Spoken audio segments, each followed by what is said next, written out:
Hi all, Mark O'Hare here from Sportingbet. This is We Love Betting and we're talking rugby union now. Change of sport from football because the Six Nations Championship returns this weekend. I'm a big rugby fan, I love my stats and I love my betting, so why not record a quick video. Starting ante-post, very briefly, I've picked out no Grand Slam winner at 8 to 11. Why? Well, this year's championship is very, very open. 4 teams, England, Ireland, France and Wales, all could win it.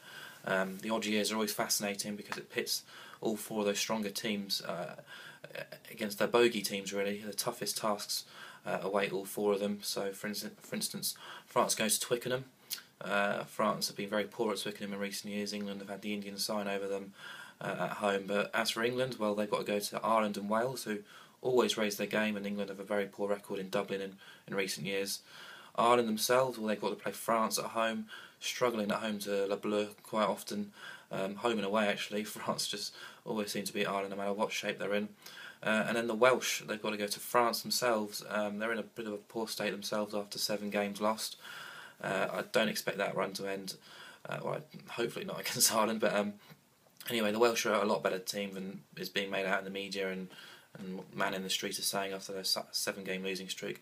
Even so, they've got a tough fixture list. So that's that. 8 to 11, no Grand Slam winner.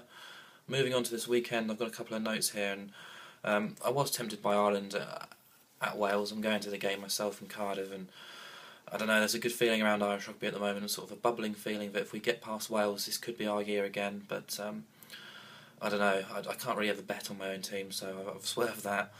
Italy are always a good shout on the first half handicap. They're at home to France, +6 I think this weekend, which is always worth a nibble.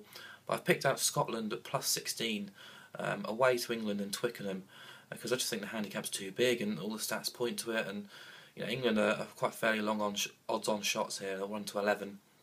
That's gone 1 to 11 from 1 to 10 today at Sportingbet. Understandable really, because they've won 8 of the last 10 Six Nations matches, their last 6 games at home to Scotland too. But I think too much is being made of this win against New Zealand. Yes, it was a famous win, they're fantastic, they're brilliant, but there are a lot of reasons to disguise why that win came around. For instance, New Zealand's squad were really struggling with a virus that week. It was the end of a long tour, a long season for them too, so you can see reasons why. I'm not taking anything away from England, but I just think we need to calm down. We're looking at England's prospects in the Six Nations. Scottish legend Jim Telfer has really stoked the fires in this. He described England as being condescending, arrogant and pretentious, which will no doubt motivate the Red Rose, but they've got to do without Manu Tuilagi, who was so central to that fantastic win against New Zealand. I think he's a big loss in the centres for England. Scotland, well, they're under the interim coach Scott Johnson, an Aussie, a hard Aussie, and he's joined by Dean Ryan, England legend, to help battle the forwards and get them in shape for this. And they've got a poor record at Twickenham, it's got to be said, but some fascinating stats have been put out there by Russ Petty, who's on Twitter. Great guy, great rugby guy. If you fancy a follow, it was well worth it. And I've had to actually grab a few of the stats from him because they were that good for this. The 16-point handicap, of course, would have been covered in 36 of Scotland's last 40 matches, and in 19 of their last 22 since 2001, and in 5 of the last 7 meetings in the Six Nations between these two times have been settled by 7 points or less. Finally, this is one I found, Scotland haven't lost by more than 14 points in the last 5 Six Nations games, while just 1 of England's matches last year saw them cover a 16-point handicap in the Six Nations. It's 10 to 11, Scotland +16 is my best bet of the first round of the Six Nations.